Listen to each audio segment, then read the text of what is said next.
Before Atlantis, there was Lemuria, a lost world whispered in the currents of the Indian Ocean, a civilization erased not by time, but by silence. Imagine a land that once connected Madagascar to India, stretching across what is now endless blue, a place of lush mountains and crystal cities where humans spoke with the earth itself, not through machines but through vibration, resonance, and consciousness.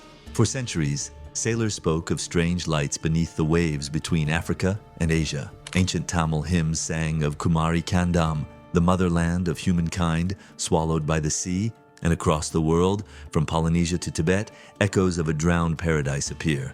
Different names, same story. But here's the paradox. Lemuria was first proposed by science. In 1864, a zoologist named Philip Sclater coined the term while studying lemurs. He noticed that fossils of the same species existed in both Madagascar and India, but not in Africa or the Middle East. The only logical explanation, he argued, was a sunken land bridge connecting the two.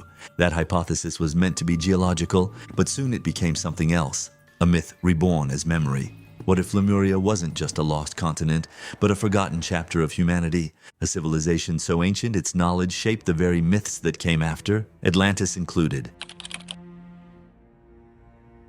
In the 19th century, as explorers mapped the globe and Darwin's theory challenged creation, scientists were desperate to explain why identical species existed oceans apart. Philip Sclater's idea of Lemuria offered a solution, a vast landmass, now submerged, that once connected Africa, India, and Southeast Asia. But what began as a dry geological theory ignited something far deeper. Mystics, philosophers, and writers of the era, from Helena Blavatsky to James Churchward, saw in Lemuria not just a continent, but the cradle of spiritual humanity. Blavatsky's The Secret Doctrine spoke of the third root race, beings of immense wisdom who lived before recorded history, who could communicate without speech and move objects with thought. Lemurians, she wrote, were closer to the divine source than we are. Neither legend nor human, they were the bridge between gods and men. Mainstream science rejected this entirely. But beneath the ridicule, one question refused to die. Why does every culture remember a great land that sank beneath the sea? Across time and continents, the story repeats. Different tongues, same memory. In the ancient Tamil epics of southern India, there is Kumari Kandam, a vast kingdom ruled by enlightened kings and queens. Its scholars charted the stars, its poets wrote hymns that guided sailors across oceans. One day, the land sank beneath the waves, taking with it the birthplace of the Tamil people. In Southeast Asia, myths tell of Mu, a golden empire destroyed by fire from the sky. In Madagascar, elders speak of ancestors who came from the east when the sea swallowed the west. And in Hawaii, legends of Ka Moana Nui Akea, the great ocean that rose and reclaimed the mother islands, echo the same loss. How can stories separated by thousands of miles and millennia describe the same catastrophe? Perhaps because they remember the same truth. If you're fascinated by these forgotten civilizations, like and subscribe. Every episode unveils another secret buried in time. Modern researchers have long dismissed Lemuria as fiction, an artifact of outdated science. Yet satellite scans and undersea mapping have revealed something astonishing. Off the coasts of India, Sri Lanka, and Indonesia, vast plateaus lie just beneath the surface, continental shelves that were once dry land before sea levels rose at the end of the last ice age. Among them, the Sunda Shelf and the Mascarene Plateau, both massive enough to have hosted entire cultures now submerged. And beneath the Indian Ocean, scientists recently identified a microcontinent they call Mauritius. Trapped beneath layers of volcanic rock, it contains zircon crystals 3 billion years old, remnants of an ancient continental crust.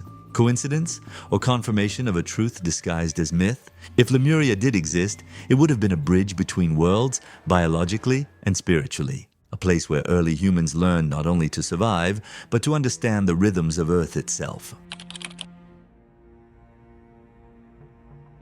Who were the Lemurians? Ancient texts describe them as giants of serene presence, beings who lived in harmony with nature. They were said to be telepathic, their communication carried by emotion and intention rather than language.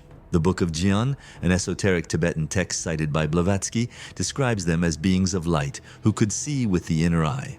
Their temples, it is said, were built from crystal, amplifying the planet's energy lines, what modern mystics call ley lines. Some theories link Lemuria to the sacred mountain Mount Shasta in California. There, locals tell of strange lights, subterranean tunnels, and beings of immense calm. The ancient ones, they say, who came from below. It sounds impossible.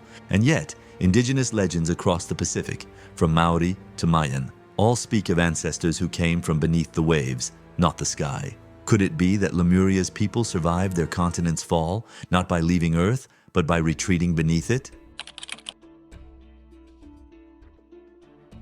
V. The fall into the sea. Every myth of Lemuria ends the same way, now with a great cataclysm. Some say it was fire, volcanic eruptions tearing the land apart. Others speak of a sudden tilting of the Earth's axis or a massive pole shift that caused the oceans to rise. The Polynesians tell of the day the ocean boiled. The Tamils speak of 3 great floods that erased entire cities of light. What's striking is that these legends align with scientific data showing dramatic sea level rise around 12,000 years ago, the exact period when Plato's Atlantis supposedly vanished. What if these were not separate stories, but the same event seen from different shores? One continent, 2 memories. Lemuria in the east, Atlantis in the west. If that's true, then humanity's last golden age was not a mythic dream. It was a global civilization divided by an ocean, destroyed by nature, and in the silence that followed, our species forgot who it had been.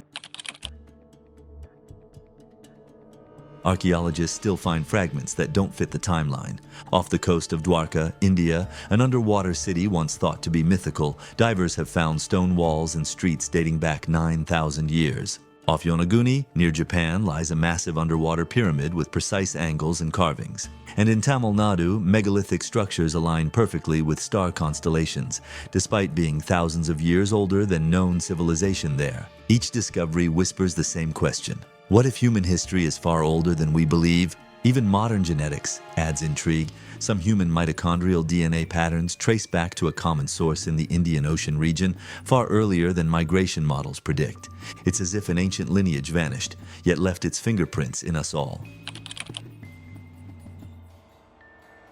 How does a civilization disappear, not just physically, but from memory? The answer may lie in catastrophic amnesia, the psychological impact of global disaster. When a society collapses overnight, knowledge doesn't just vanish, it fragments into myth. Science becomes magic, history becomes legend.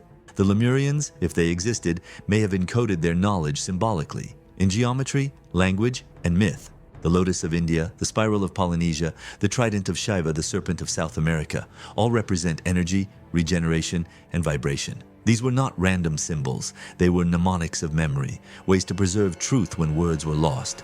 Perhaps this is why the same sacred motifs appear across the planet, because they came from one origin. If these ancient connections and lost memories fascinate you, don't just watch. Join our community. Subscribe to Mysteries of the World and help us uncover the forgotten chapters of human history, one mystery at a time.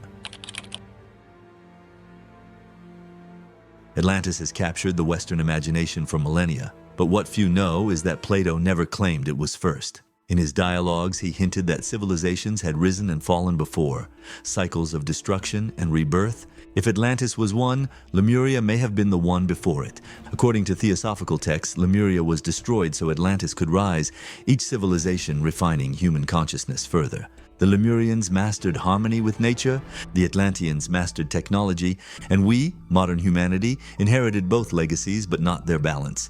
Perhaps that's why our world feels both advanced and lost. We've inherited the brilliance of Atlantis, but forgotten the wisdom of Lemuria. The lesson is clear. When knowledge evolves faster than consciousness, destruction follows. The ocean keeps its secrets well. Beneath miles of silence, the bones of forgotten continents lie undisturbed, waiting. Maybe Lemuria was never meant to be found in stone or fossil. Maybe it survives in the blueprint of who we are. Because every time humanity reaches too high, we remember dimly a time when knowledge and spirit were one. A time when we did not dominate nature, but listened to it. That is the true story of Lemuria, not a continent that vanished, but a consciousness that sleeps. And perhaps one day, when we finally learn to see with both reason and wonder, the sea will give back what it once took away.